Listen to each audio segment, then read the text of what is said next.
Bienvenue à la séance du conseil municipal du 14 avril 2020 de Grande-Rivière. Comme vous pouvez le voir ce soir, là, de façon exceptionnelle, on va diffuser la séance conseil municipal via la plateforme Zoom Meeting. Donc, vous pouvez voir là, les gens, vous voyez tous les gens présents. Donc, je vais débuter. Donc, comme d'habitude, je demanderai aux gens, avant d'adopter l'ordre du jour, de délibérer dans un environnement de respect, d'intégrité et de transparence. Bonne rencontre. Donc, point 1, adoption de l'ordre du jour. 2, ça va être l'adoption des procès-verbaux des séances des 9 et 23 mars 2020. Sans dispense de lecture. 3, information au conseil, correspondance. 4, tour de table des conseillers. 5, tour de table des officiers. 6, questions aux officiers. 7, directeur financier. Compte à payer au 31 mars 2020. 9, municipalité amis des aînés. 10, directeur de loisirs, de la culture et de la vie communautaire. 11, directeur des services de santé. 12, directeur des travaux publics. 13, directeur général. Il va y avoir en A, avis de motion et dépôt de projet de règlement. Modifier le règlement V699, 12-19, taux de taxe foncière générale 2020. B, 9, achat de fourniture. C, demande aux organismes, demande d'aide financière, achat de complexe sportif des jardins. D, aide aux sinistrés de l'incendie du 6 mars, deuxième versement. E, installation électrique pour génératrice octroi de contrat. F, demande de dons et ou commandite. 14, urbanisme.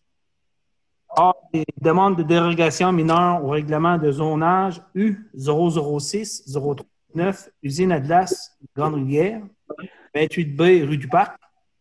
Et B, demande de permis de construction lot 5649324, Grande S. 15, période de questions. 16, levée de séance. Ça prendrait quelqu'un pour proposer l'ordre du jour. Je propose. Proposé par M. Gaston.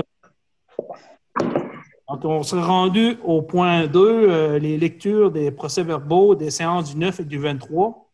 Je vais passer la parole au directeur général, M. Ken Moreau. Il va faire la lecture, étant donné que on va passer, là, on va faire la lecture au complet des deux procès-verbaux. M. Moreau. Merci, M. le maire. Donc, c'est la séance extraordinaire du Conseil municipal de Grande-Rivière tenue exceptionnellement par visioconférence, vu l'état d'urgence sanitaire lié à la pandémie du coronavirus, interdisant tout regroupement, le lundi 23 mars 2020 à 16 h, se terminant à 17h15 sous la présidence de son honneur le maire, M. Gino Cyr. Sont présents Mme Valérie Langelier, Lucie Nicolas, M. Christian Moreau, Léopold Briand, Gaston Leblanc et Denis Baudin. Assiste également à cette séance M. Ken Moreau, directeur général.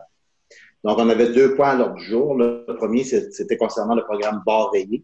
Donc, il y avait des actions qu'on n'avait pas terminées l'année passée, puis le ministère avait besoin d'une résolution pour dire qu'on allait terminer les travaux à temps avant d'avoir le dernier versement.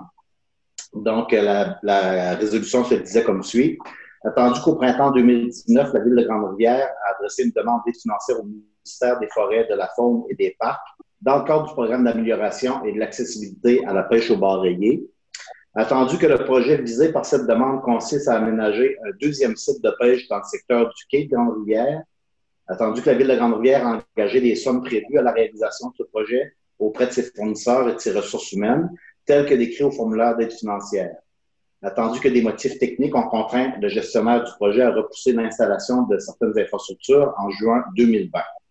Attendu qu'une reddition de compte de ce projet doit être déposée au ministère Faune et Forêts avant le 31 mars 2020, ce qui a été fait. Donc, il est dûment proposé que la Ville de Grande-Rivière mandate le directeur des loisirs, de la culture et de la vie communautaire à déposer au MFFP le montage financier, le rapport final d'activité avant le 31 mars 2020 et que la Ville de Grande-Rivière s'engage auprès du ministère à compléter l'installation des dernières infrastructures au quai de Grande-Rivière avant le 15 juillet 2020 et à lui fournir toutes les preuves justificatives manquantes pour compléter sa reddition de compte. Donc, la reddition de compte a été faite, puis le lendemain qu'on a envoyé notre résolution, on a eu le dépôt par transfert bancaire à la Ville de Grande-Rivière. Donc, ce dossier-là, il est comme considéré complet. Donc, vu qu'on était rendu tard presque à l'automne, puis qu'il aurait fallu démanteler ces équipements-là, on a décidé d'attendre au printemps pour les installer, mais on a tout en main pour le faire. Le deuxième point, c'est pourquoi on tenait à lire de façon intégrale le procès-verbal ce soir, c'est qu'on avait adopté des mesures concernant le coronavirus, puis vu que les mesures sont évolutives, on voulait commencer au début à partir des mesures qu'on avait prises en séance extraordinaire. Donc, qui s'intitule « Mesures adoptées par le Conseil municipal concernant le coronavirus ». Attendu que le décret numéro 177-2020 du 13 mars 2020 a déclaré l'état d'urgence sanitaire sur tout le territoire québécois pour une période initiale de 10 jours. Attendu que la Ville de Grande-Rivière s'est préparée à faire face à la pandémie en adoptant des mesures visant à protéger ses citoyens et ses employés tout en assurant la continuité de ses services selon les prérogatives du guide de l'élaboration d'un plan particulier en cas de pandémie et d'épidémie et de pandémie à l'intention des municipalités du ministère des Affaires municipales et de l'Habitation. Attendu que la Ville de Grande-Rivière reconnaît le caractère exceptionnel et évolutif de cette crise et compte adapter ses actions et ses mesures établies dans son plan de sécurité civile au bénéfice de sa population.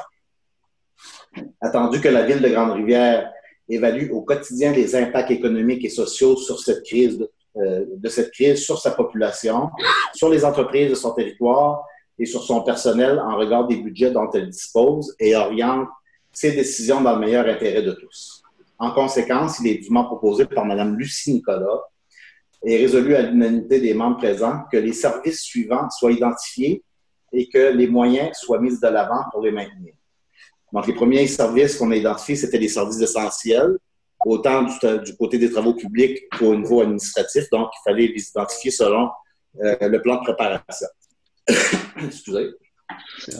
Donc, au niveau des services essentiels, on a identifié la distribution de l'eau potable comme la priorité numéro 1 de la municipalité, que les tâches du technicien à la gestion des eaux soient concentrées à la gestion à distance des opérations de l'usine de filtration d'eau potable avec le support d'un ouvrier spécialisé en présence physique ponctuelle. Qu'un soutien technique externe soit assuré pour la production de l'eau potable advenant une contamination du technicien en gestion des eaux, que la quantité des produits chimiques soit suffisante pour assurer une autonomie de fonctionnement de l'usine de filtration pour une période de 2 mois. L'autre service essentiel, c'était le réseau de captation et de traitement des eaux usées, qu'un mécanicien et un ouvrier spécialisé soient attitrés à effectuer des rondes d'inspection et d'entretien des stations de pompage et des bassins aérés et d'effectuer des échantillonnages périodiques à des fins d'analyse en laboratoire. Et heureusement, on avait pris cette décision-là au niveau du déneigement. On pensait que l'été était arrivé, mais finalement, il y en a une autre tempête de neige qui s'est présentée. Donc, le déneigement et la réparation des bris de canalisation, que les travaux énoncés ci-haut soient réalisés en priorité et que les autres travaux de voirie, tels la réparation de la chaussée, soient réalisés en ciblant les interventions urgentes et préjudiciables pour la Ville. Donc, je vais laisser M. le maire commenter ces mesures-là après. En D, le service en sécurité incendie, que le directeur du service incendie prenne connaissance de toute communication en provenance du ministère de la Sécurité publique et adapte le plan de sécurité civile de la municipalité en fonction des besoins spécifiques exprimés par le gouvernement du Québec et que les pompiers volontaires soient prêts à apporter assistance à la population et à l'équipe municipale en mettant à profit certaines formations leur permettant d'intervenir lors de situations jugées urgentes et exceptionnelles. Le service des loisirs, de la culture et de la vie communautaire, c'est le département qui a vécu les plus grands changements parce qu'on a décidé, c'est-à-dire le conseil municipal a décidé que les rôles et les responsabilités de ce département soient complètement redéfinis de la façon suivante. Pour la ville de Grande-Rivière, donc on a demandé à tous les employés de ce service-là de commander, de distribuer des produits sanitaires et de fournitures de sécurité personnelle, tels les gels désinfectants, les lingettes alcoolisées, les produits nettoyants de désinfection, les masques, les survêtements jetables, etc., d'installer des distributeurs à gel désinfectant et des fiches signalétiques des nouveaux produits sanitaires utilisés dans tous les bâtiments. Puis même on est allé jusqu'à, parce qu'à un moment donné, on voyait qu'il y avait des manques de produits sanitaires dans la municipalité. On a même proposé à certains commerces de leur fournir une certaine quantité pour assurer que les mesures soient respectées dans la municipalité, en attendant d'avoir que les fournisseurs puissent les fournir. Deuxième mesure pour ce département-là, pour les citoyens, de tenir une liste de bénévoles et de coordonner leur déploiement selon les besoins exprimés par la population et ou les mesures décrétées par les autorités gouvernementales. Recevoir et gérer les dons citoyens, parce qu'on en a eu passablement, puis même sans faire la promotion. Le but, c'était pas de faire la promotion de ce service-là, mais on a quand même recueilli certains dons. D'établir une liste de citoyens ayant des besoins particuliers en collaboration avec les organismes du milieu, tels les Chevaliers de Colomb et SOS G-Fin, le milieu scolaire, l'Office municipal d'habitation et la directrice du marché d'alimentation IGA. Donc, avec tous ces collaborateurs-là, on a pu identifier le besoin des citoyens de la municipalité. D'assurer l'aide alimentaire d'urgence à ces personnes ou ces familles et de mettre le complexe sportif des Jardins à la disposition du C3S de la Gaspésie en cas de besoin. Au niveau de l'administration municipale, un des services essentiels, c'était le service de paye.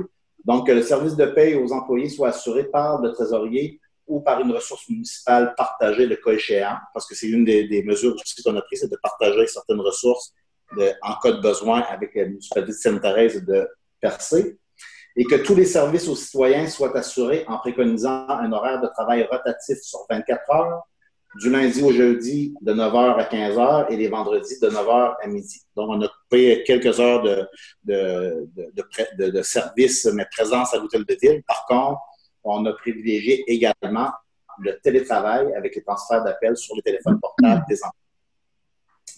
Puis, je peux vous dire, avec un petit peu de recul, dans les deux dernières semaines, c'était une manière de travailler différente, mais très efficace. Je pense que tous les citoyens ont eu une réponse en appelant la ville, puis ils ont eu des services adéquats. Et les autres mesures administratives, de façon générale, là, au niveau des services des travaux publics, que les 3 employés saisonniers d'hiver soient mis à pied 2 semaines avant la fin prévue du 12 avril 2020, mais qu'ils demeurent disponibles aux travaux de déneigement jusqu'à cette date. Que soit retardée l'entrée en poste des employés saisonniers d'été en fonction de l'évolution de la crise. Donc, en principe, les employés d'été auraient déjà dû commencer il y a 2 semaines. Donc, on essaie d'étirer ça un peu parce qu'il va y avoir certaines conséquences financières sur la ville. Donc, on essaie d'absorber ça un petit peu avec des mesures qui ne font pas trop mal. Que les 4 employés permanents assurent les services essentiels. Donc, présentement, c'est seulement les 4 employés permanents qui sont à la ville. Puis, on regarde l'évolution de la crise tous les jours. Puis, au niveau de l'administration municipale, que toute mesure visant une réduction du nombre d'heures travaillées et qui pourrait avoir un impact salarial sur certains employés puisse aussi être appliquée par le directeur général. Donc, on n'est pas rendu encore à ces mesures-là, mais si jamais le besoin était, c'est que peut-être qu'on aurait à couper certaines heures. Aide aux sinistrés, ça c'était la dernière résolution. Il n'y avait pas 3 résolutions, il y en avait 3. Donc, c'est sûr qu'après les événements du 6 mars au 149 rue de Bellefeuille, on avait fait une activité de socio-financement. Par contre, la Caisse du littoral gaspésien avait fait une demande à la Fondation des Jardins pour participer au socio-financement, mais on avait déjà fermé l'activité comme telle. Donc, on a eu, la ville, elle a eu un montant de 5 000 $ pour redistribuer aux sinistrés. Puis, on a fait la distribution de la même façon qu'on avait fait la première fois. Donc, 1,2 unités aux non-assurés et 1 unité aux personnes assurées. Donc, la résolution se disait comme suit. Attendu que le 6 mars dernier, un incendie ravageait le bloc appartement situé au 149 rue de Bellefeuille, affectant ainsi la vie de plusieurs citoyens et citoyennes de Grande-Rivière. Attendu que les autorités municipales se sont rapidement concertées et mises à l'œuvre. Ah non, là, c'est pas partout. C'est la décision d'asseoir le nouveau, le 5 000 $. Là, c'était la première fois qu'on avait fait un versement. Je m'excuse. Je recommence. C'est pas la bonne explication que j'ai donnée. Attendu que les autorités municipales se sont rapidement concertées et mises à l'œuvre afin de pouvoir apporter une aide immédiate à ces personnes sinistrées. Attendu que dès le 9 mars, lors d'une réunion d'information, les responsables des différents services municipaux rencontraient chacun des sinistrés afin de répondre le plus adéquatement possible aux différents besoins exprimés. Attendu qu'un appel auprès de la population a été fait et que la Ville de Grande-Rivière a organisé une campagne de sociofinancement pour venir en aide aux sinistrés. Attendu que la Ville concluait sa campagne de sociofinancement le 18 mars dernier. Attendu que l'élan de générosité et la solidarité de la population ont été exemplaires et que la campagne de sociofinancement a permis de recueillir un total de 16 233,40 $ provenant de différentes sources. En conséquence, il est dûment proposé par Mme Valérie Langelier que le conseil municipal remette aux sinistrés les montants d'argent suivants, soit un chèque de 954,91 $ aux locataires assurés et 1145,89 $ pour les 5 locataires non assurés. Donc, c'était les 3 points de la période extraordinaire.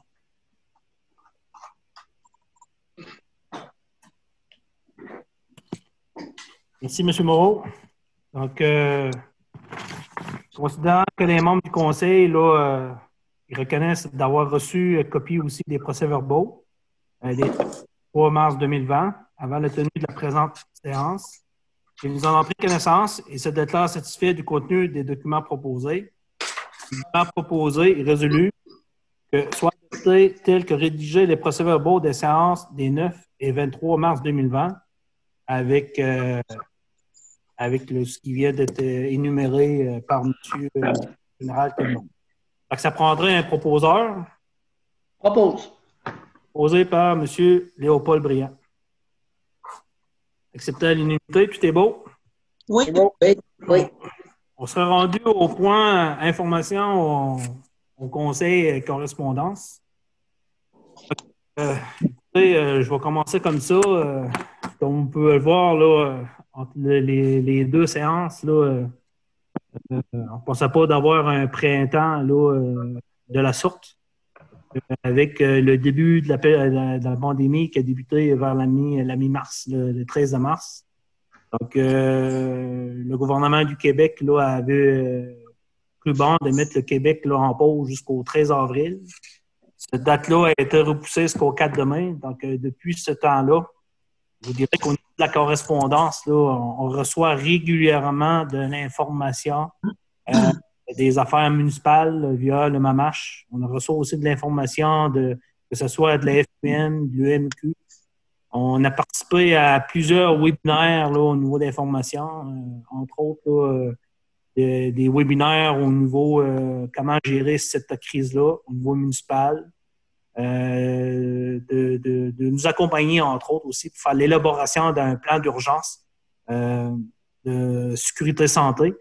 Je vous dirais qu'au niveau de la ville de Grande-Rivière, avec tous les webinaires que j'y suis, avec toutes les informations qui nous ont été transmises, je peux vous sécuriser la population que le directeur général, là, à ce niveau-là, a fait ses devoirs. Puis, en ce qui me concerne, là, je suis très rassuré. Puis, de façon hebdomadaire aussi, là, j'essaie là, avec la TV communautaire d'essayer de faire un peu un point de lumière. D'une semaine à une autre semaine, là, c'est toujours évolutif là, au niveau de la crise. Mais par contre, là, je sais aussi via les médias sociaux, que ce soit la page Facebook de la ville ou de ma page Facebook, là, d'essayer de vous diffuser de certaines informations. Donc, M. Moreau a parlé, entre autres, durant le mois au niveau des sinistrés. On était un peu dans la période là, de sociofinancement avec les sinistrés. On avait recueilli un montant de 16 215 $. Donc, puis étant donné que la pandémie, on était pris pour fermer l'accès à la population de l'espace administratif.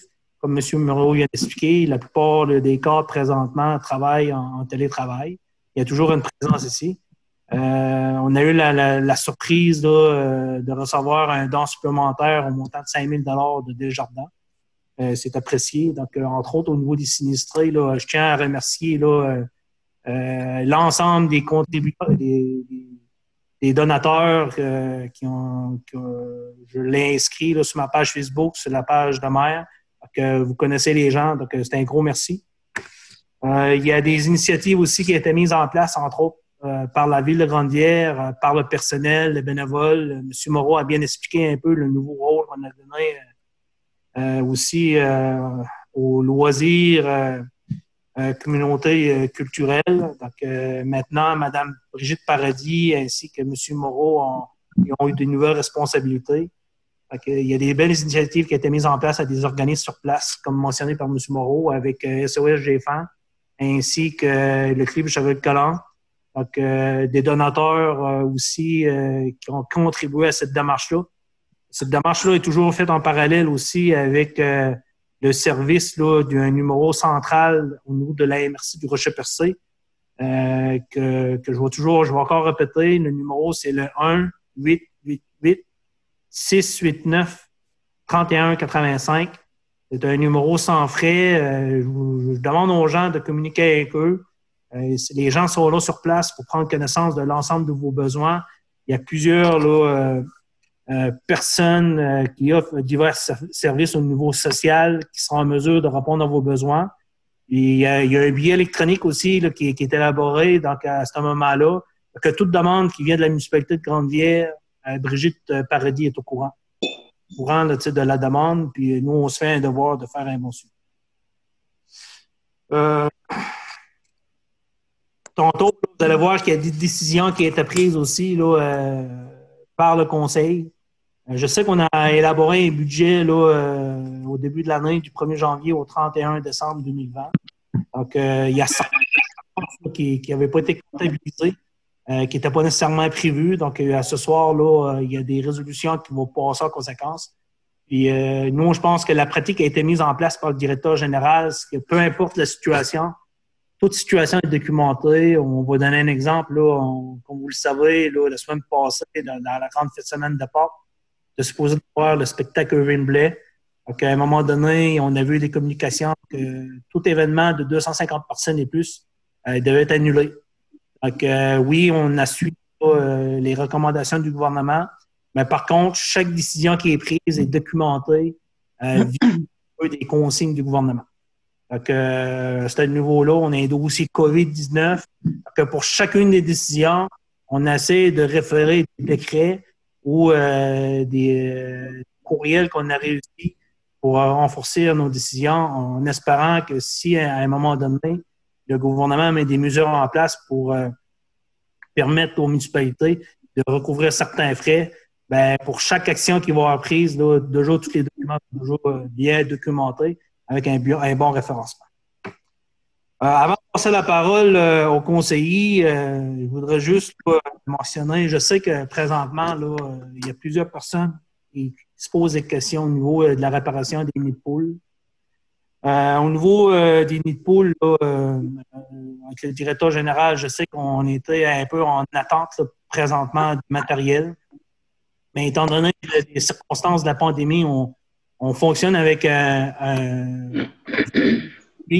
donc, puis il faut y aller avec des priorités là, au niveau de la ville, là, des services de proximité prioritaires. Donc, tout ça pour dire que oui, ils vont être réparés, mais on va y aller par priorité.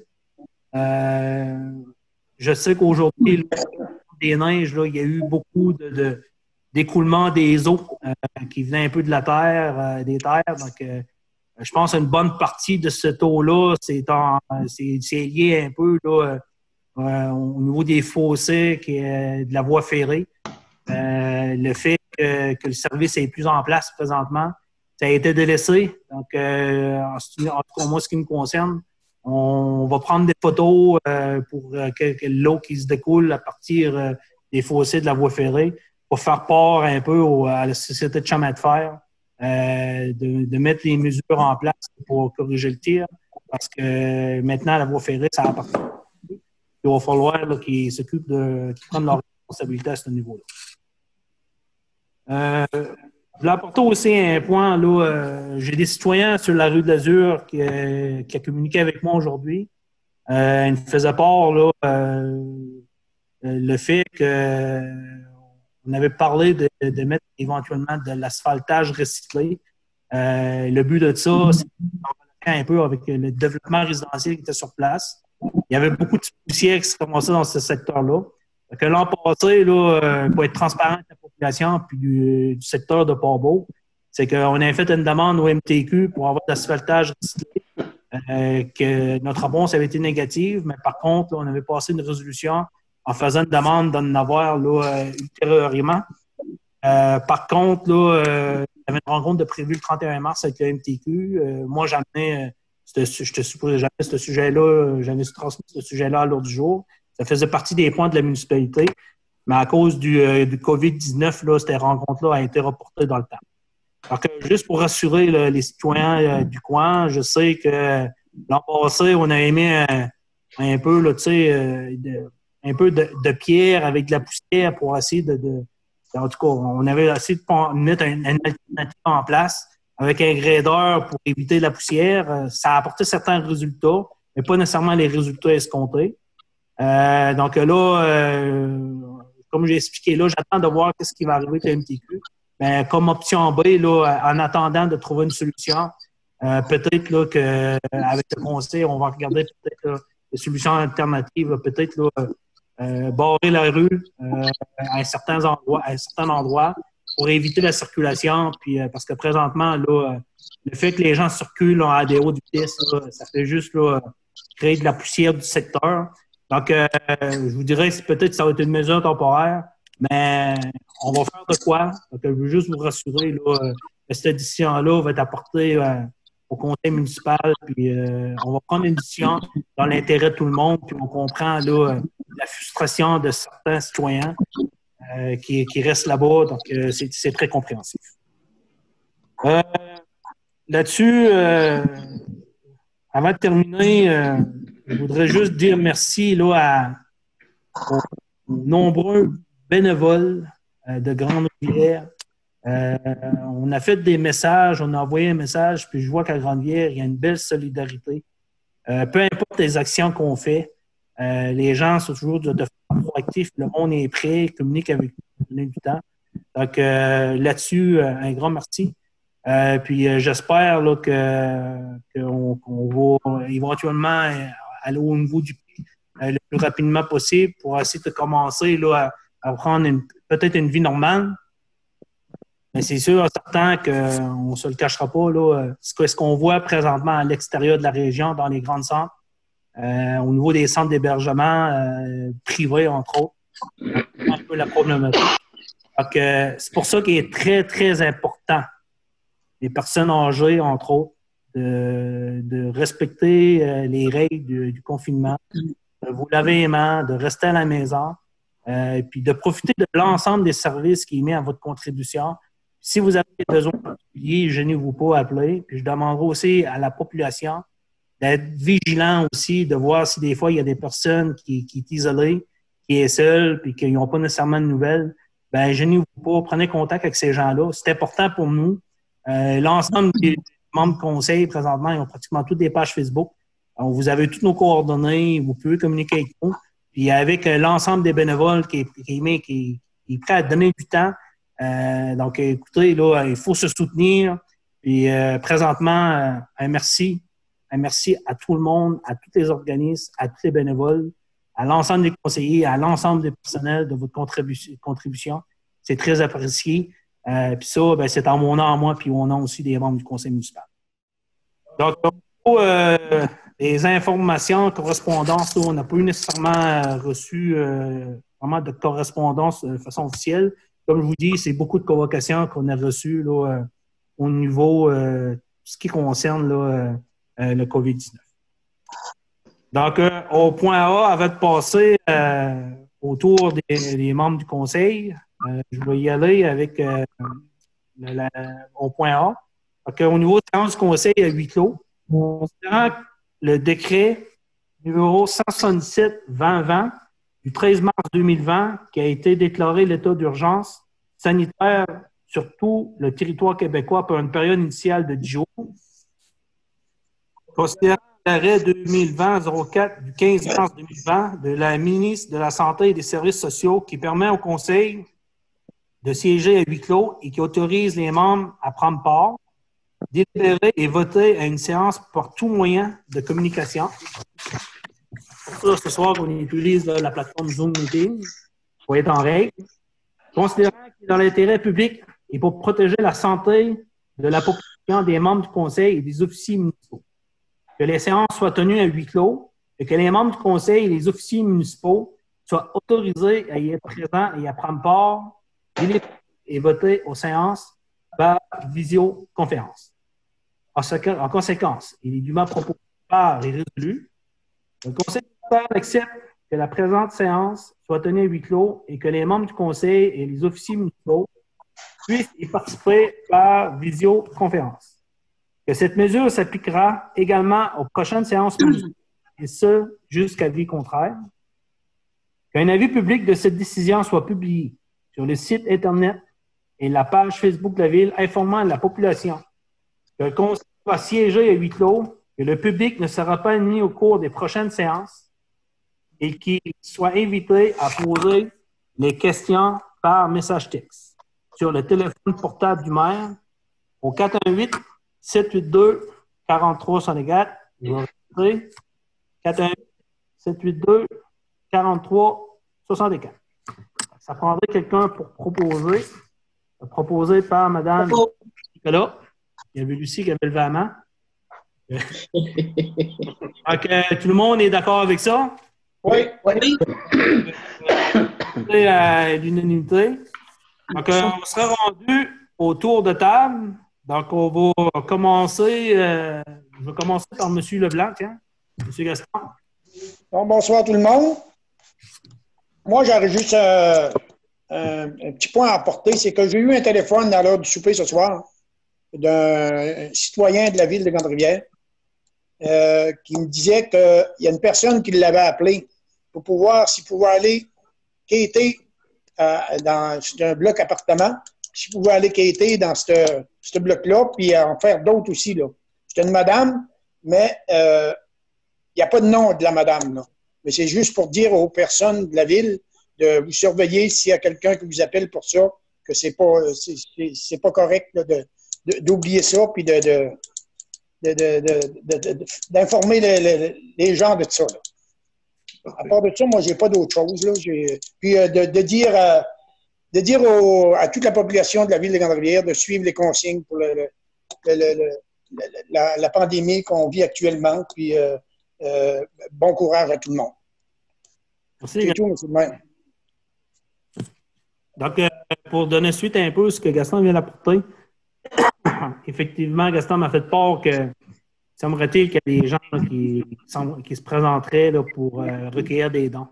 Donc, nous, à la ville de Grande-Rivière, il n'y a aucun permis qui a été donné à personne pour faire des recueils de dons.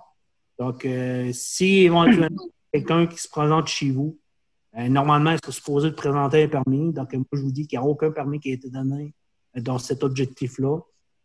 Donc, si c'est le cas, je vous invite à communiquer directement là, à la ville pour faire part de la situation. Il y a M. Moreau, là, je ne sais pas si M. Moreau voudrait donner des informations supplémentaires. Non, je n'avais pas de rien à rajouter par rapport à ça. Non, mais la procédure, c'est ça. Il faut faire la demande d'un permis. Oui, c'est ça. Oui, c'est ça. Mais tu sais, habituellement, pour les campagnes pour les jeunes, pour le sport, habituellement, c'est qu'on est avisé. La plupart du temps, on sait que ça se passe, ça va de soi, mais pour une cause comme ça, c'est la ville qui l'a pris en charge. Puis on a fait les choses avec une personne pour coordonner tout ça. Puis on va encore mandater le service des loisirs et leurs bénévoles pour le faire. Parfait. Merci. Donc, Mme Langelier. Merci, M. le maire. Moi, c'est sûr, sur les comités dont siège comité d'embellissement, MADA ou l'OMH, c'est sur la glace, c'est sûr. Puis, je demanderais aussi à la population, moi, mon emploi premier, je travaille pour l'Association des aînés, puis je fais des commissions pour les personnes âgées. Puis, je vois beaucoup dans les commerces des gens qui ne suivent pas les consignes. Il n'y en a pas beaucoup, mais c'est sûr, dans ce qu'on vit, on les remarque plus que comme à l'habitude. Puis, je vois aussi des gens qui perdent comme patience envers les caissières, les pauvres caissières. Ayez donc un peu plus de respect envers elles ou lui, parce que, mon Dieu, eux autres aussi sont vraiment sont dans le gros de la crise, autant que nous autres. Puis, je demanderais aux gens de suivre les consignes pour qu'on s'en sorte le plus vite possible puis qu'on puisse passer, en espérant un bel été. C'est tout, Monsieur le maire. Merci Valérie. Je passerai la parole à Mme Nicolas. Bonsoir, Monsieur le maire. Merci beaucoup. Moi, je parle des politiques familiales et MADA. Nous avons déposé une candidature concernant un concours qui a été lancé par la table régionale des saines habitudes de vie. Présentement, notre candidature est là, mais on peut pas aller parce que on n'a pas de droit au rassemblement. C'est une belle reconnaissance donnée aux villes pour les féliciter pour les efforts fournis afin de rendre les environnements sécuritaires. Mais notre candidature a été déposée. Pour l'OMH, l'OMH a pris des mesures nécessaires pour sécuriser les résidents de la rive à l'accès logis. Il y a du personnel du CLSC qui a été formé pour la distribution des repas. Les résidents sont confinés dans leur appartement. Et pour d'autres tâches comme accompagnement. S'ils veulent sortir dehors, il y a quelqu'un qui les... Puis moi, à ce moment-là, j'ai fait des appels aux résidents pour savoir comment ça allait, puis les sécuriser un peu. Donc, nous sommes tous confinés. Restons chez nous, ça va bien aller. Et au point de vue de la Maison de la Culture, nous commençons nos réunions lundi en visioconférence. C'est tout, Monsieur le maire. Et Lucie, je passerai la parole à M. Denis Baudin. Merci, Monsieur le maire. Au risque de répéter ce que vous avez dit tantôt, m'entendez-vous, oui? Oui. Okay. Au risque de répéter ce que vous avez dit tantôt, au niveau des loisirs, tout est sur pause jusqu'au 31 août 2020, directive de la santé publique et du gouvernement. Donc, s'il y a des nouveaux développements d'ici le 31 août, on va vous en faire part. Soyez pas inquiets là, au niveau des rassemblements, activités sportives et festivals. De mon côté également, j'encourage la population à suivre les consignes. Le bilan de cette pandémie, le bilan de cette crise sanitaire, elle dépend de nous. Meilleurs seront nos comportements, plus vite on retournera à la normale graduellement. Donc, je vous encourage à suivre les consignes. C'est tout, Monsieur le maire. Merci, Denis. M. Christian Moreau. Oui, bonsoir, Monsieur le maire. Merci bien. Bonsoir, tout le monde. Moi, Monsieur le maire, je n'ai pas grand-chose parce que moi, normalement, mes renseignements, c'est je vais à la ville au moins 2-3 fois par semaine. Là, j'ai vu, étant donné que c'est fermé. Puis aussi, je rencontrais Philippe Moreau ainsi que Brigitte. Puis là, je ne peux plus les rencontrer. Ça fait que c'est tout ce monde-là, je rencontre au moins 2-3 fois par semaine. Ça fait que pas grand-chose pour cette fois-ci, Monsieur le maire. Merci bien. Et bonne chance à tout le monde pour la pandémie. Parfait. Puis pour compléter un peu ce que M. Moreau, parce que pendant la plénière, il me faisait part. Je sais qu'il y a des gens qui posaient des questions. C'est quand on était pour installer les dos d'âne. De voir s'il n'y avait pas possibilité de les installer un petit peu plus tôt. Mais comme expliqué dans le monde humain tantôt, là, on va y aller selon les priorités qui est en place. Donc, je vous dirais que présentement, là, nous, on essaie d'appliquer des applications, même au niveau de notre personnel, la distanciation sociale. Donc, c'est sûr qu'au niveau du rendement, c'est un petit peu plus ralenti. Mais il faut faire attention parce qu'il faut éviter aussi des cas au sein de notre personnel. Parce que si, admettons, il y a quelqu'un qui qui est positif. Ça fait en sorte que ça vient affecter le personnel. Donc, on doit mettre les mesures, les gens en confinement pendant 10-12 jours. Donc, tout ça pour dire, c'est que oui, ils vont être installés, mais de façon graduelle. Donc, je passerai la parole à M. Léopold Briand. Merci, M. le maire. Bonsoir tout le monde. En partant, l'item 1, j'avais une petite question à vous poser au sujet de la mesure prise qui est mise en place pour le problème de COVID-19. Le directeur général, tantôt, en a parlé, puis M. le maire, vous avez complété, je pense. Je pense que le sujet est complet. C'est une question que j'avais préparée pour savoir vraiment si les mesures ont été préparées, mais c'est déjà fait. J'avais un autre aussi. J'aimerais juste parler que durant le confinement que nous autres, on a vécu, les aînés, ça a duré 4 à 5 semaines. Je dirais on commence en 5e semaine. Et je me suis permis, durant l'avant-midi, de faire ma marche habituelle. Puis, bien sûr que quand je fais le tour de mon secteur, je rencontre, on en avait parlé tantôt, les nids de poules. Ben, les nids de poules, c'est sûr que la valse des nids de poules est commencée, puis il y en a un peu partout. Mais j'avais quasiment répondu à ma question quand je disais que les effectifs sont diminués, je dirais, la moitié. Puis, il reste quand même, M. Moreau, 4 hommes pour travailler pour faire les services d'urgence, je dirais. Ben, c'est-à-dire, c'est des services prioritaires. Là, présentement, on est 4 sur une possibilité de 7 à ce temps-ci de l'année, même des fois plus, là. C'est là qu'on donne le coup, habituellement, le gros coup pour les nids de poules. Mais comme je vous disais, les mesures qu'on a prises, on va voir, M. le maire va parler des impacts économiques sur la municipalité. Donc, c'est sûr qu'il y a la santé des travailleurs. Il faut faire attention à la distanciation. Il ne faut pas qu'il y ait trop de monde dans le garage. On a identifié des travaux prioritaires à faire. Mais les nids de poules, c'est toujours, c'est sûr qu'on ne fera pas ça au mois d'août. Puis, au niveau des assurances, on est tenu de tenir un registre de la chaussée. Fait que si, admettons, il y avait un véhicule qui était brisé, c'est pour ça que je demande, cette année, là, c'est une année qui est spéciale. Oui, c'est vrai qu'il y a des trous qu'on va aller réparer. Quand on dit qu'on priorise, c'est que si, par exemple, on se présente dans la rue des Pionniers, qu'on a vu qu'elle était pas belle, là, dans la rue Bellevue, il y en a des Bellevue aussi est vraiment pas belle. Hein. Mais c'est qu'on va commencer par faire les pires. Ça va être écrit dans une des résolutions ce soir, c'est que mettons les trous là, ou la chaussée qui pourrait porter préjudice aux citoyens et à la ville, là, on va commencer par ceux-là. Okay? Mais ce que je demande, c'est qu'on ne fait pas exprès d'aller frapper des trous. Il y a déjà pas mal moins de circulation sur les secondaires, mais on va essayer de le faire le plus rapidement possible en commençant par les trous prioritaires. Puis après ça, on va repasser semaine après semaine. Mais un trou qui est à 5 cm une semaine, la semaine d'après, il est rendu du tout.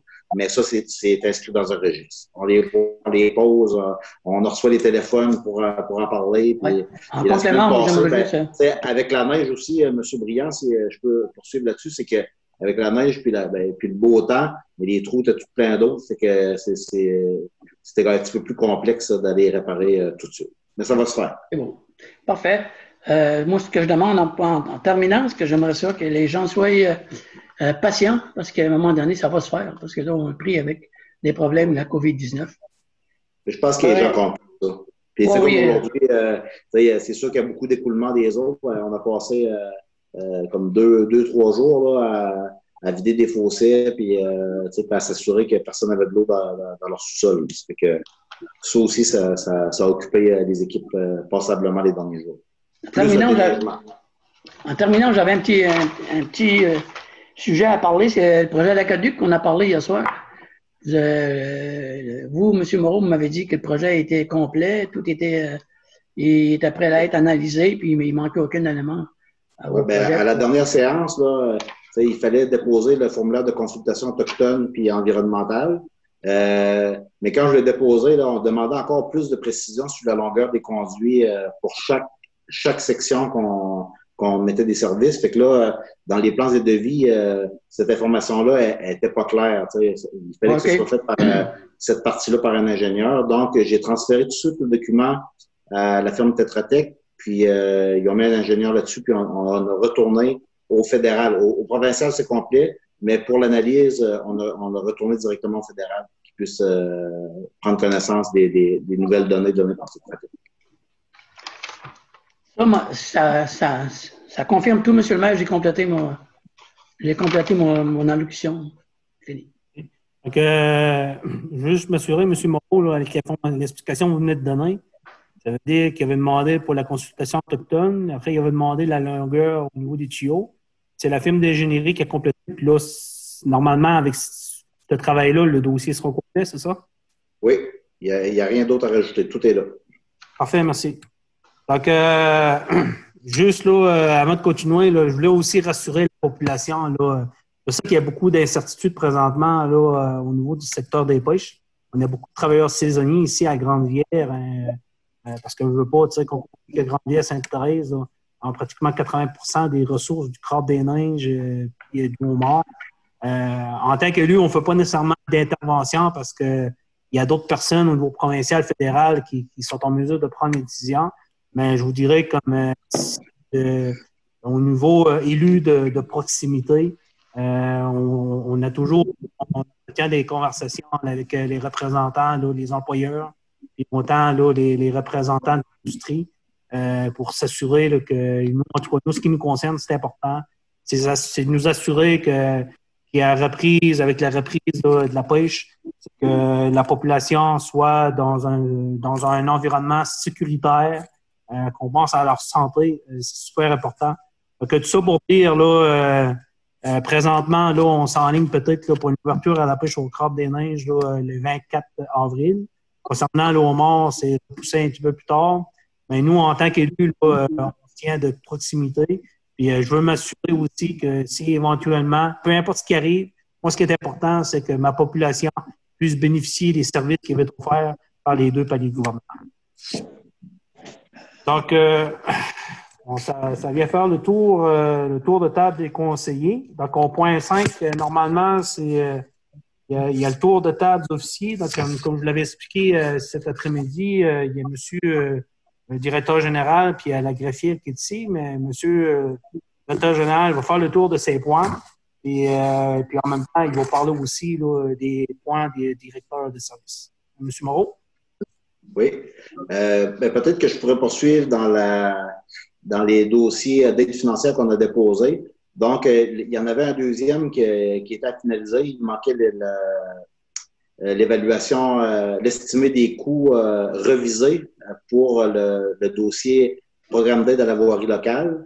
Donc, là, on a bien fait de refaire nos devoirs. Là. C'est concernant l'asphaltage, le changement des ponceaux, la réparation de chaussées, de structures de rue pour les rues pour Saint-Hilaire, Petit-Barbeau et Saint-Pierre. Donc, là, il y avait on a revu certaines infrastructures qui s'est dégradées. Donc, l'aide qu'on avait demandé la dernière fois, mais qu'il n'y avait pas les fonds disponibles, était à 1,2 million. Là, on a passé de 1,2 million à 1,5 million, donc 300 000 $ de plus en investissement dans nos routes.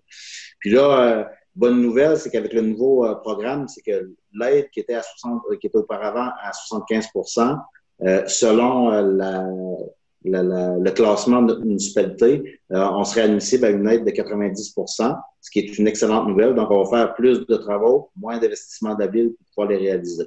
Aux dernières nouvelles, c'est sûr qu'un conseiller, les conseillers qui nous conseillent, nous, les directeurs généraux là, dans les ministères, peuvent jamais trop s'avancer parce qu'une annonce est faite par un ministre. Par contre, il confirme que le dossier est complet, que à première vue, il y a encore de l'argent dans ces enveloppes-là.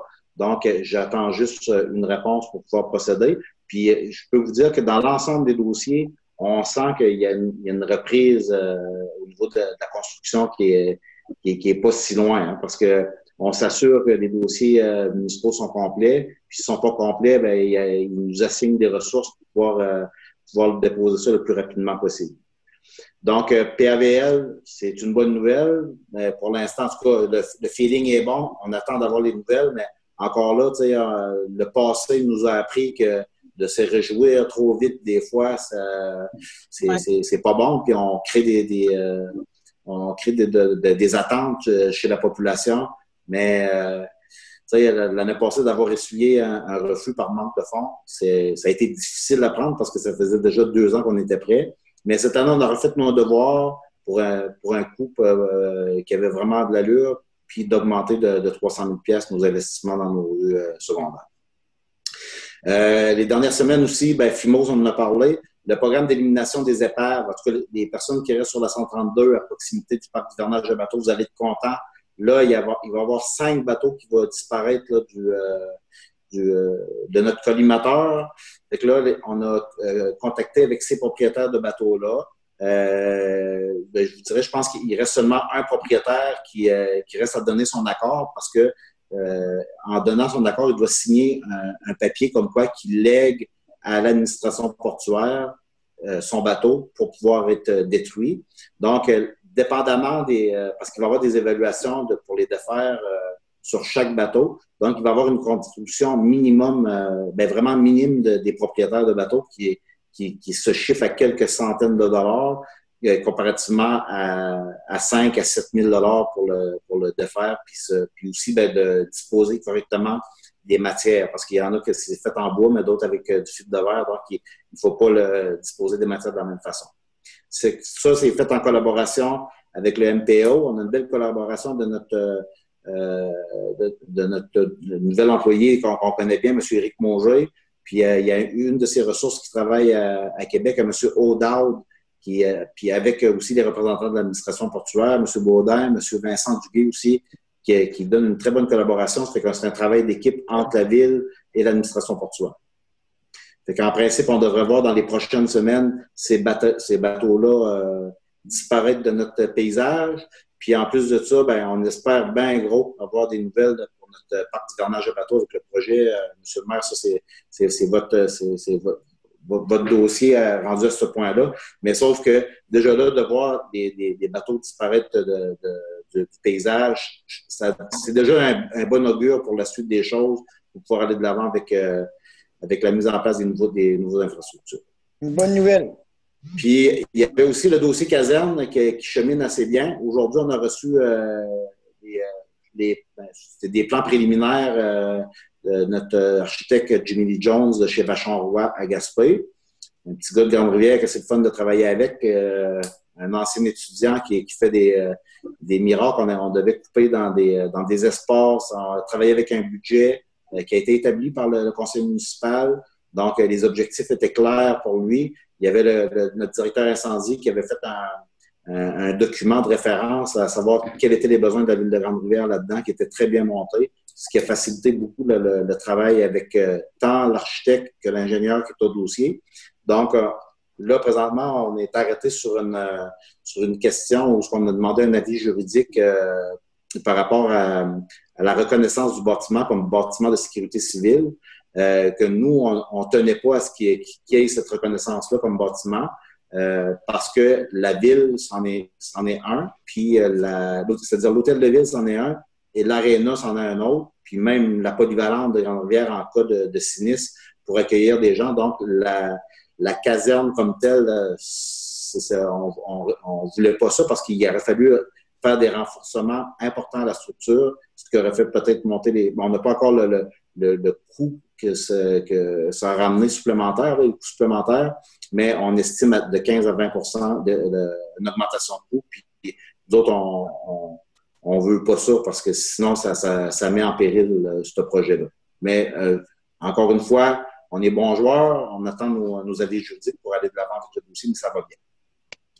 On avait aussi... c'est sûr que au niveau du COVID, là, on a passé nos journées, nos soirées à faire des lectures, à suivre des formations, des webinaires, à monter une planification, à essayer de partager les mesures le plus rapidement possible avec les employés, les mettre en place avec les véhicules, puis autant à l'administratif. Donc, ça a bien été, puis je pense que pour que ce soit bien fait, il ne faut pas avoir peur de prendre le téléphone, d'écrire des courriels. Il y a la CNESST qui est toujours disponible, elle est très occupée de ce site, mais on vérifie, contre-vérifie nos mesures. On a aussi un avocat qui travaille pour notre mutuelle de prévention, l'Axis, que si jamais on prend des décisions, on n'est pas sûr, on le vérifie avant de la transmettre. Donc, à tous les niveaux, ça va bien. Puis tantôt, on parlait d'un document, là, ça s'appelle ce document-là qui est assez volumineux. Là. Donc, le guide pour l'élaboration des municipalités. Autant moi que M. le maire, que notre directeur incendie, on en a pris connaissance, on a suivi des formations, on a même été cité en exemple par le formateur dans une formation au niveau de l'eau potable. Là. Fait que, tu sais, on a une technologie qui est différente des autres usines de filtration dans le coin, ce qui fait en sorte que c'est pas n'importe qui peut la driver. On a un excellent technicien, mais il faut toujours penser au pire, au cas où notre technicien serait incommodé par la maladie. Mais, tu sais, puis on a pris les mesures en conséquence, fait comprendre la situation à l'ensemble des élus. Puis je pense que tout le monde a été compréhensif. Puis je pense que ce qui est gagnant dans une crise comme ça, c'est de voir la relation qu'on a entre l'administratif et le politique. Puis quand on fait une synergie entre les deux, je me souviens plus du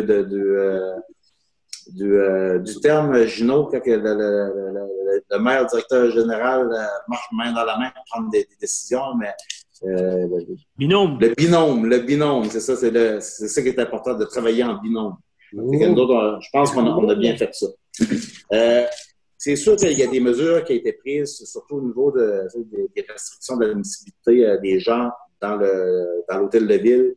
Ce qui est le plus dur à changer comme habitude, mais un que je félicite, c'est notre ami Jean-Yves Boutin qui a assisté des citoyens à passer du paiement en argent au paiement des paiements automatisés de Desjardins, ou quelle que soit l'institution. Fait qu'il a assisté des gens pour changer leurs habitudes. Il y a des gens qui avaient peur de faire des transactions avec leur téléphone. C'est sûr que ça en prendrait un petit peu plus. Il y a des gens avec les mesures qu'on a prises ce soir fiscales, ça ôte un certain stress sur les gens, mais ça demande une certaine gestion des argents qu'ils avaient mis de côté pour payer leurs taxes. Mais l'important, c'est que c'est la sécurité des gens. Puis les gens comprennent, ils comprennent ça. Sauf que quelqu'un qui a l'habitude de venir à la ville, venir payer ses taxes en argent comptant ou avec sa carte de guichet automatique, c'est des habitudes qui sont pas faciles à changer. Mais il y a quand même des gens qui sont passés à l'autre méthode de paiement. Il y avait aussi plusieurs questions de citoyens. Quand on voyait des travailleurs des travaux publics assis deux dans une camionnette, c'est des mesures qu'on essaie d'éviter, c'est sûr. C'est certain, mais on est une petite municipalité. On n'a pas un nombre illimité de véhicules pour les travaux. Le plus possible dans nos mesures, on demande aux employés d'être un par véhicule. On met à disposition celui du directeur des travaux publics. J'ai même fait une approche auprès de Jonathan qui est à l'eau potable, s'il y avait des possibilités. Mais cette camionnette-là, j'essaie de la garder la plus intacte possible pour éviter qu'il y a plusieurs personnes qui embarquent dedans pour avoir une contamination croisée. Mais toutes les mesures au niveau de la désinfection des véhicules, on a acheté des produits de qualité, des produits qu'on utilise à l'hôpital, de la Westamine, puis en plus des lingettes alcoolisées, des gels désinfectants. Nommez-les, on a essayé de s'équiper puis d'essayer de protéger le plus possible. Mais je dois vous avouer qu'on se perd un peu dans l'information parce qu'on a des courriels qui viennent, on est inondé de courriels qui vient soit de la CSST, en tout cas de toutes nommer les autorités gouvernementales possibles, là, puis il y a toujours des mesures qui touchent de près ou de loin les municipalités, puis on doit en tenir compte. Mais juste de prendre connaissance de tous ces documents-là, j'en ai transféré à Mme Langelier cette semaine, avec plusieurs questionnements par rapport aux moyens pris par la Ville pour les employés, mais c'était tout dans le plan. C'était déjà préétabli. Puis on a l'opportunité, on a la largesse de pouvoir prendre des mesures, des fois, qui sont un petit peu plus sévères, peut-être. Mais en tout cas, on essaie d'aller au mieux de notre connaissance parce que c'est vraiment un domaine inconnu. Fait que ça, maintenant, ça peut répondre pour les véhicules.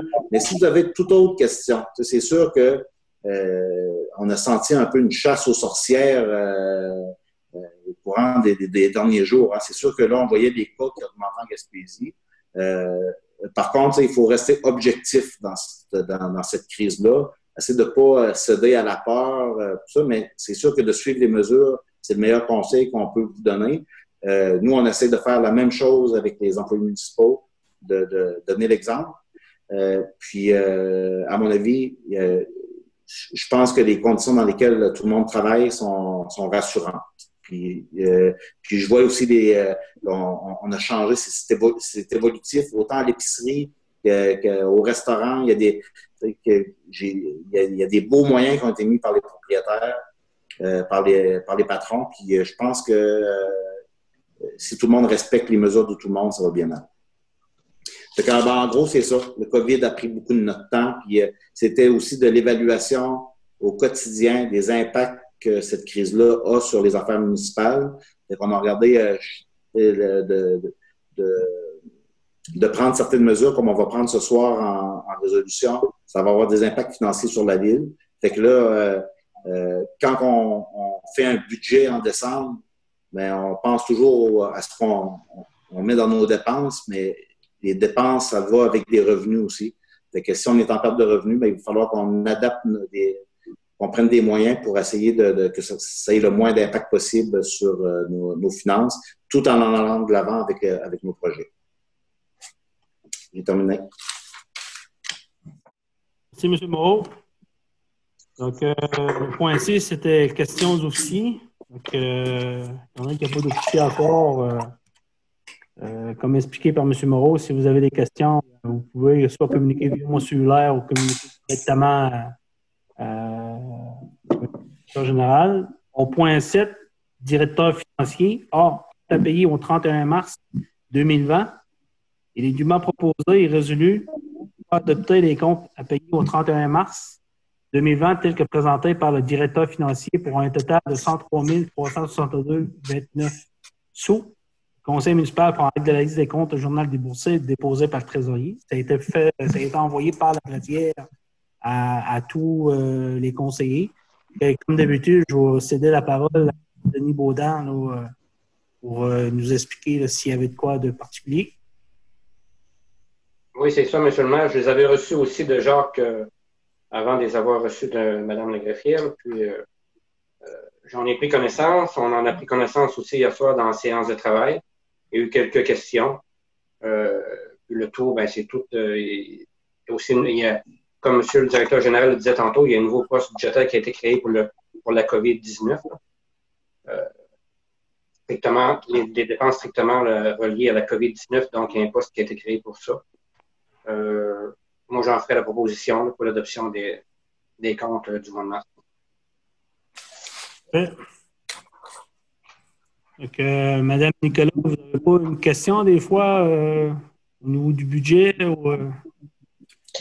Eh bien, j'avais une question. Je me demandais, il y avait un montant de 1500 $ pour la salle multifonctionnelle, puis c'était pour les planchers. Ça a été répondu.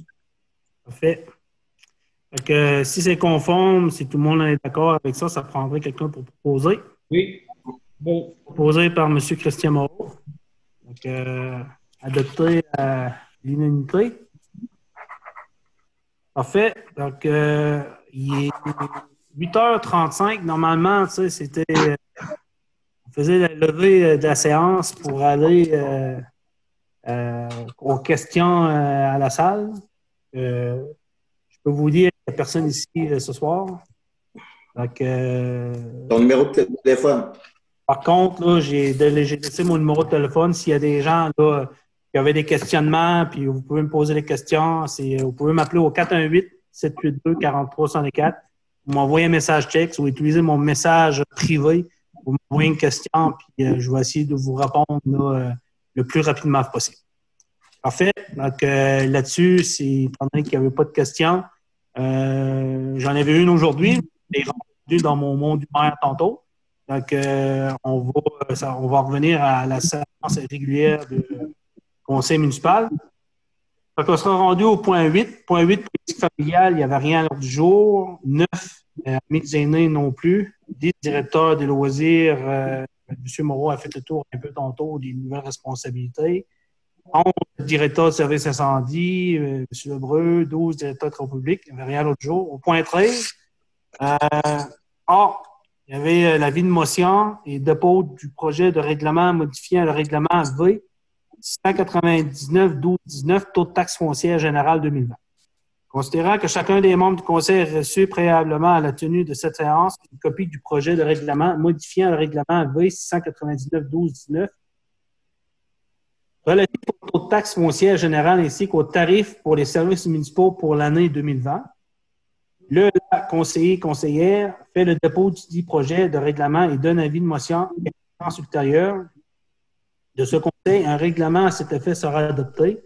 Adoption de ce nouveau règlement pour modifier l'article 5. L'article 5, c'est-à-dire qu'aucun intérêt annuel ne sera imposé sur les arrérages de taxes, et ce jusqu'au 19 juillet 2020. Donc, à partir du 6 de mars jusqu'au 19 de juillet 2020. Donc, avant qu'il y ait un conseiller ou conseillère qui donne l'avis de motion, je veux juste vous donner une information supplémentaire. C'est que nous, on avait reçu de la FQM, du MQ, des mesures à mettre en place, étant donné qu'on avait restreint la possibilité des gens de venir à l'hôtel de ville au niveau administratif. Le but, c'était pas de pénaliser les gens à avoir des intérêts à accumuler sur leur compte de taxes. Donc, pour être là, je vous dirais, au niveau de façon générale, pour être équitable avec l'ensemble de la population, donc on a gardé là, la possibilité que la mesure soit proposée au 31 décembre 2020. Par contre, là, en vérifiant avec l'ensemble des maires de la MRC, je vous dirais que les mesures qui ont été mises en place présentement, je sais que la ville de Percé, je sais que la ville de Chandler, il y a une mesure qui a été mise en place au mois de mai. Donc, en prenant cette information-là, puis en regardant un peu l'impact que ça peut avoir au niveau des taxes, donc on a décidé, pour une première mesure, d'y aller jusqu'au 19 de juillet 2020. Donc, entre autres, ça comprend les 3 premiers versements. Donc, tout ça pour dire que si vous c'est pas un congé de taxe, c'est que le taux d'intérêt, au lieu d'être à 14 % est à 0. C'est pour permettre aux gens là, de pouvoir faire les paiements malgré qu'ils ne respectent pas nécessairement le délai, donc, sans pénalité. Donc, par contre, ce que M. Moreau a expliqué tantôt, la mesure de façon générale, là, il y a un coût relié à ça. Donc, nous, c'est sûr, certain qu'on va travailler pour faire un budget équilibré. Donc, étant donné qu'il va y avoir une perte de revenus, c'est sûr, certain qu'il y a des actions qui étaient prévues dans le budget cette année, qu'on ne mettra pas en force cette année pour être en mesure de pouvoir équilibrer le budget. Donc, on va y aller de façon là, graduelle, mais on va s'ajuster, mais il y a des décisions qui vont être prises là, en fonction des coupures de revenus puis des augmentations de dépenses. Donc, on n'aura pas le choix de retravailler le budget pour faire en sorte là, qu'à la fin, là, qu'on arrive là, avec un budget équilibré le plus possible. C'est l'information que je voulais vous transmettre. Donc, ça prendrait quelqu'un qui donne l'avis de motion. Propose. Donné par Mme Valérie Langelier. Donc, on sera rendu au point B, COVID-19, achat de fournitures. Entendu qu'en vertu du décret 418-2020, Valérie, t'avais-tu que la main levée, non? Non. OK, parfait. Bon, ça, j'ai vu ta main levée. Le gouvernement du Québec a renouvelé l'état d'urgence sanitaire sur tout le territoire québécois jusqu'au 16 avril 2020. Attendu qu'en vertu des articles 2020, articles 20 et 21 de la loi sur la protection des personnes et biens en cas de sinistre, la municipalité peut, entre autres, autoriser l'aide et le concours d'une personne sans ses moyens, utiliser et requérir les biens et services nécessaires pour préserver la vie, la sécurité ou l'intégrité physique des personnes et déterminer ou coordonner l'utilisation de ces biens. Attendu que la fourniture de certains produits sanitaires et équipements de protection constitue un défi important en période de crise, pour ces raisons, il est dûment proposé et résolu que le directeur des loisirs, de la culture et de la vie communautaire soit mandaté à effectuer les achats de produits sanitaires et d'équipements de protection en quantité suffisante pour répondre aux besoins exprimés par les directeurs de services et aux exigences sanitaires énoncées par le gouvernement du Québec. Qu'un budget maximum de 4 000 soit mis à sa disposition, que le trésorier inscrive cette dépense non budgétée à un poste comptable spécifique à la crise COVID-19. Ça prendrait quelqu'un pour proposer. Denis Baudin. Proposé par M. Denis Baudin. Que tout le monde est en accord avec ça? Oui. Bon, c'était l'unanimité. Au point C, fonder aux organismes, demande d'aide financière, achat de rideaux, complexe sportif de jardin. Attendu que la ville de Grande-Bière souhaite doter le complexe sportif de jardin de rideaux morts afin de lui permettre de transformer annuellement la dalle patinoire en salle de réception aux salles de spectacle du mois d'avril au mois de septembre.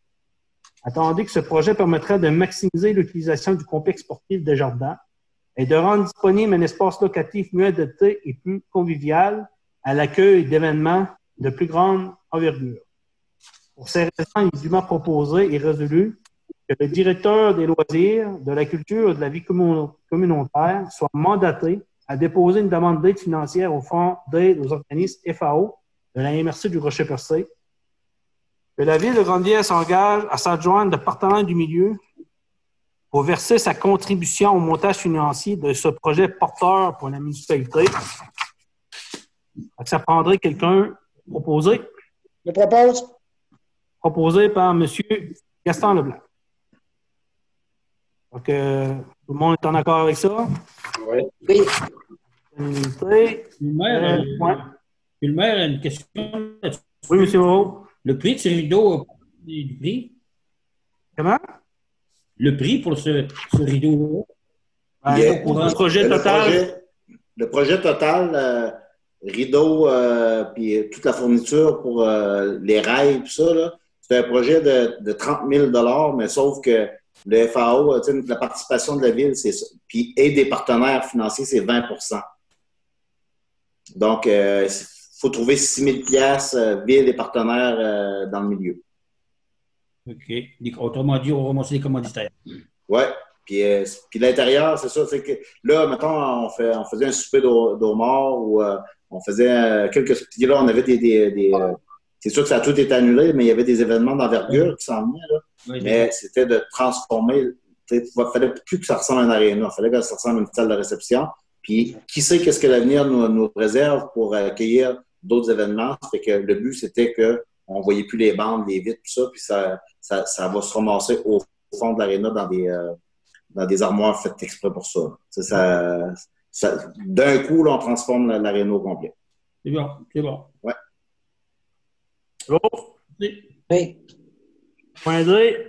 Aide aux sinistrés de l'incendie du 6 mars, deuxième versement, attendu que dans le cadre de l'activité de socio-financement visant à apporter une aide financière aux sinistrés de l'incendie majeur qui a détruit le bloc appartement de 59 rue des Bellefeuilles, la directrice de la Caisse des Jardins avait adressé une demande au Fonds des Jardins, attendu que le Fonds des Jardins a confirmé une contribution financière de 5 000 $ à l'activité de socio-financement tenue par la Ville de Grande-Bière le 1er avril 2020. Pour ces raisons, il est dûment proposé et résolu que le trésorier soit autorisé à émettre 11 chèques de 294,15 sous aux locataires assurés et 5 chèques de 352,87 aux locataires non assurés. Je prendrai quelqu'un pour proposer. Oui. Propose. Proposé par M. Léopold Briand. Donc, c'était à l'unanimité, oui. Oui. Oui. Parfait. Donc, écoutez, regarde, il y a une initiative qui a été mise en place par le conseil municipal de faire une activité de socio-financement. Donc, puis je vous dirais que cette activité-là a permis de recueillir pratiquement 21 ou 22 000 piastres dans le milieu, dans un temps assez court. On s'avait donné un objectif le plus grand, mais je pense que ce 22 000 $-là a donné un bon coup de pouce là, à l'ensemble des sinistrés, que tu es assuré, que tu n'es pas assuré.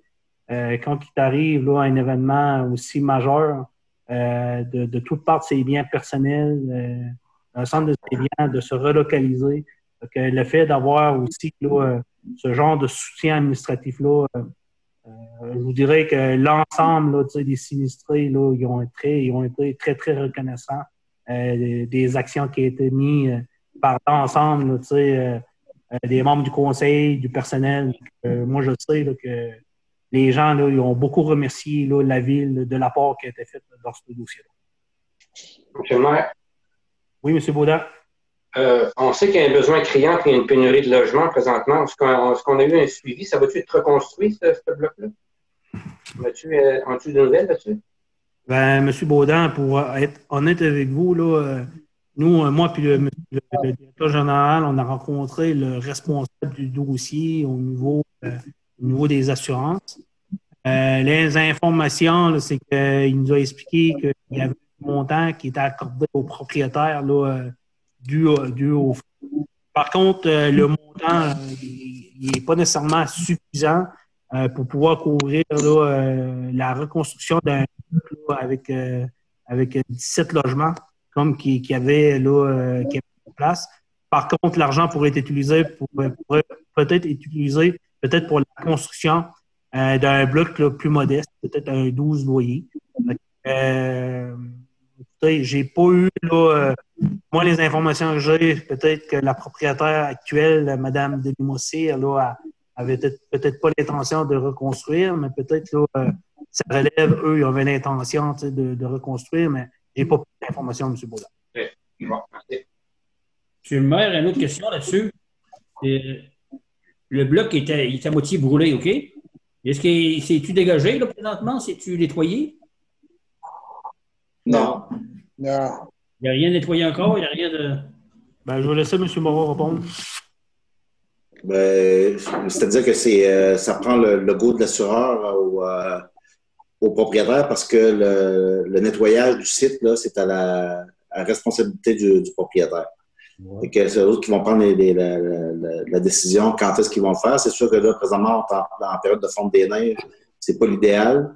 Par contre, quand c'était le temps de fermer l'eau, on a été obligé de creuser dans ce coin-là. C'était exceptionnel parce que ça coulait. Là. Il y avait trop de 17 logements.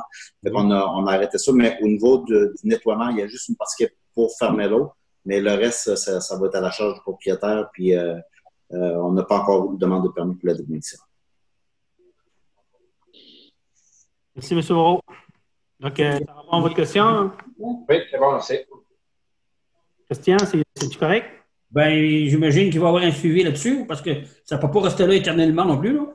Non, mais c'est sûr, certain, Christian, que comme M. Moreau l'a expliqué, c'est la fonte des neiges, puis le dossier est en train de se régler au niveau des assurances. Nous, là, normalement, là, l'assureur est assuré là, pour couvrir là, ce genre de travaux-là. Donc, c'est sûr, certain que la municipalité, on va s'assurer que le nettoyage soit fait, soit remis là, à l'état naturel, ou bien là, prêt pour la construction d'un autre immeuble. Bon, c'est bon, M. le maire. Puis pour répondre un peu à la question de M. Baudin, je vous dirais que moi, je pense qu'au conseil municipal, on a la possibilité de le faire, étant donné que présentement, là, on est en pénurie de logements. Donc, si éventuellement les propriétaires décideraient là, de faire une reconstruction au niveau du conseil, on va regarder comment que le conseil pourra peut-être donner un certain appui pour s'assurer de reconstruire ce logement-là, parce qu'on a besoin criant d'un logement, il y a pratiquement 17 locataires du jour au lendemain là, qui se ramassent sans logement.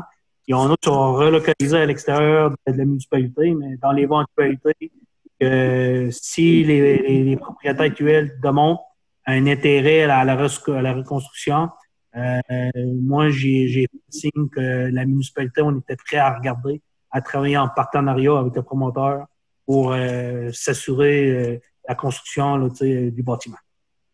OK, parce que c'est relatif aussi un peu. Hein, sur 17 logements, s'il y en a 10 qui se sont relocalisés à l'extérieur de Grande-Rivière, ben, nécessairement, ces 10-là ne consomment plus à Grande-Rivière. Oui. Parfait. Donc, point E, installation électrique pour génératrice octroi de contrat. Attendu que la Ville de Grande-Rivière a reçu une subvention totale de 12 000 de l'Agence 911 dans le cadre du volet 1 et 2 pour la mise à jour de son plan de sécurité pour l'acquisition d'un outil de communication aux citoyens en cas de sinistre et à l'amélioration de ses équipements pour faire face à tout événement urgent, attendu que la Ville est reconnue comme le centre d'opération d'urgence à son plan de sécurité civile et que ces installations actuelles ne permettent pas d'être opérationnelles en cas de panne électrique. Pour ces raisons, il est dûment proposé et résolu qu'un contrat de gré à gré soit octroyé à l'entrepreneur Enervolt Inc. pour l'installation d'un commutateur de transfert de courant 200 ampères et d'une prise extérieure pour génératrice pour un montant de 7 564,92 sous. Que les coûts de ces travaux soient imputés à la subvention de 12 000, volet 1, volet 2 de l'agence de F1. Ça prendrait quelqu'un pour proposer. Propose, Denis. Proposé par Denis Baudin. Oui. Donc, j'avais des éléments de réponse à la question qui m'avait été posée hier parce que j'avais une facture, j'avais reçu la facture juste avant la séance hier. C'est qu'en principe, les travaux pour l'installation de cet équipement-là, c'était supposé de coûter autour de 5 000 $. Il y a eu des dépassements de coûts parce que dans le bâtiment municipal, on a 2 entrées électriques avec 2 boîtes différentes, dont une qui est exclusivement pour le chauffage. Donc, il a fallu avoir des équipements de plus pour rapatrier l'électricité des 2 compteurs différents vers la même place. C'est pour ça qu'il y a eu un dépassement. Merci. Bon. Oui. Au point demande d'ordre commandite, dûment proposé et résolu que suite à la demande de dons reçus, le Centre d'action bénévole Gascon-Percé, Inc., le conseil municipal accepte le montant de 397 $ soit versé à cet organisme. Donc, ça prendrait quelqu'un qui propose. Valérie. Madame Valérie Langelier. Ça fait comique que je vous en regarde toutes, là, puis j'essaie de voir. On va prendre le langage des signes. Tout le monde est en accord avec ça? Oui. Point 14, urbanisme, demande de dérogation mineure au règlement de zonage U006-0319. Usine à glace de Grande-Rivière Inc., 28B rue du Parc, évidemment proposé par et résolu que suite à la demande de dérogation mineure au règlement de zonage U006-0319 déposé et suite à l'avis d'opinion numéro 00320 émis par le comité consultatif d'urbanisme en date du 25 février 2020, le conseil municipal accepte ladite demande de dérogation mineure à l'effet de régulariser l'implantation d'un bâtiment complémentaire. Je propose. Proposé par M. Leblanc. Gaston Leblanc. Adopté à l'unanimité. Oui. Ken, tu veux donner une petite information supplémentaire? Oui, dans le fond, dans le secteur du parc industriel, là, c'est un peu la donne, ça, qu'on y va de demande en dérogation mineure. Mais le but, c'est que les espaces des terrains sont... C'est-à-dire que, mettons, autant pour Poisson-Salé que pour Crustacés de Gaspé ou même le MAPAC, les possibilités d'agrandissement, c'est qu'on permet d'aller plus proche de la ligne.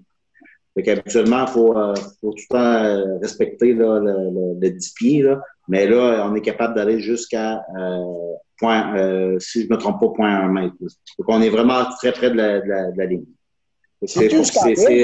La dérogation est à cet effet-là. Ah, c'est-tu où ce qu'on appelle creuse, là, non? C'est où ce que la machine à glace. OK. Ouais. Puis aussi, parlant de dérogation mineure pour le parc industriel, aussi, si mettons, il y a un bâtiment accessoire, là, comme mettons pour une maison privée, quelqu'un qui veut se bâtir un garage, le garage ne doit pas être devant la maison ou dépasser la façade de la maison. Le parc industriel, comme il y a un caractère qui n'est pas résidentiel et exclusivement industriel, on permet de bâtir des bâtiments accessoires qui dépassent une façade. Parfait. Donc, point B. Demande de permis de construction à lot 5649324 Grande Allée S. Il est dûment proposé et résolu que suite à une demande de permis de construction est déposée et suite à la décision numéro 007 recommandation émise par le comité consultatif d'urbanisme en date du 13 avril 2020, Le conseil municipal accepte l'édit de demande de permis concernant la construction d'un bâtiment principal résidentiel sur le lot 5649324 ayant frontage sur la Grande Allée S, le tout étant conforme aux exigences du règlement U009-0319. Propose. Proposé par Mme Lucie Nicolas. Donc, je pourrais peut-être laisser la parole à M. Moreau juste pour expliquer un peu. Là, nous, maintenant, avec le plan d'urbanisme, toute demande de nouveau permis, il faut passer par le comité consultatif. Donc, je sais que M. Moreau, juste expliquer un peu la procédure qui a été mise en place là, pour traiter ces deux dossiers-là, M. Moreau. Ouais, ben ça fait un an qu'on procède comme ça. Je veux juste Christian. Christian Moreau. OK, excusez. Christian, as-tu quelque chose à ajouter là-dessus? Non, mais c'est M. Grandrivière, là, il a vendu sa maison, puis il attendait de vendre sa maison pour s'installer là. Puis c'est M. Régent Sirois, c'est juste à ce côté pour donner de la formation au monde. C'est pas loin de la maison des jeunes. Fait que c'est ça. C'est une construction neuve, il attendait le permis pour commencer tout une maison de plus à Grande-Rivière. Okay, tout ça pour dire, c'est qu'avant, nous, on essaie toujours d'avoir quand il y a des demandes de permis, bien, on fait toujours un comité consultatif avant que la séance régulière. Mais quand on a pris connaissance que peut-être la construction était pour débuter là, pratiquement vers le 4 demain, puis là, comme information, on sait que le gouvernement donne la permission maintenant, comme la construction de débuter avant le 4 demain. Donc, c'est pour ça que pour nous, c'était important de passer ça ce soir. Donc, à partir de ce soir, aussitôt que les contracteurs là, vont pouvoir être en mesure de débuter la construction, puis je pense que c'est à partir d'aujourd'hui au demain. Donc là, tout va être réglementaire à ce niveau-là pour pouvoir avoir son permis de construire. Donc, on serait rendu à la période de questions qui avait passé tantôt. Donc, lever la séance, 9h moins 3. Donc, écoutez, je regardais mon téléphone en même temps. Des fois, si j'avais pas des questions qui m'étaient envoyées, je profite de l'occasion pour faire un petit salut à mon ami Alfred Gagnon, qui m'a envoyé 2-3 messages en même temps là, au niveau de la liste. Il semble-t-il que ce soir, il trouve que la séance est intéressante, malgré qu'on fait ça via le Zoom meeting. Donc, merci, M. Gagnon, puis faites attention à vous. Donc, là-dessus, ça prendrait quelqu'un pour proposer la levée de la séance. Il est 9h moins 3. Donc, proposé par Valérie Langelier. Donc, tout le monde est en accord. Donc, l'ordre du jour étant épuisé, la séance soit levée. Donc, 8h58.